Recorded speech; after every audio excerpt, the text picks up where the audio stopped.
Aku masih tak boleh belah lagi dengan barang ni, siot. So, kau tengok apa barang ni tau. Barang ni dia panggil induction speaker. Okay, sekarang ni, kalau korang dengar suara dekat handphone ni, sangat-sangat slow. Sayu je kan.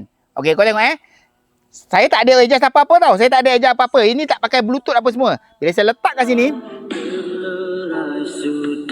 Oh, best. Tak ada. Nampak? Tak ada suara. Tak ada suara. Slow je. Letak balik. Baik kan? Sungguh baik barang ni. So, ini daripada apa tau? Ni daripada Mohawk. Kalau Mohawk buat speaker, buat induction sound, so korang tak payah meragui lagi lah. Sebab Mohawk ni memang jenama yang dah dikenali untuk sound system. Betul tak? So, yang ini dia panggil induction speaker. Korang boleh letak dekat mana-mana. Tak payah buka bluetooth. Okay? Buka lah muzik ke apa yang korang nak buat. Kau letak saja kat sini. Terus keluar suara. Nampak? Ni saya, okay? Okay, slow kan? Slow je. Saya letak sini.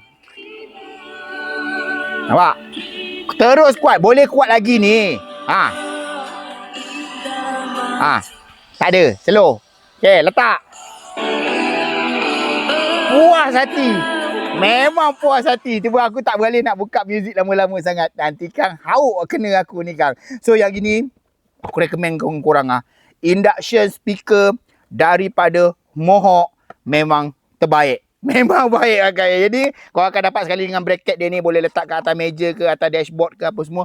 Memang function habis lah. Macam ni kau nak santai-santai kan, nak pinik-pinik macam aku ni, letak kat sini. Oh, senang. Bila orang call, angkat, dia tak keluar dekat bluetooth sini. Kan nanti kan kalau kau pakai bluetooth, orang call dah keluar kat sini, satu kampung dengar. So jadinya ini memang best lah. Okay, yang ni aku tak nak cakap banyak.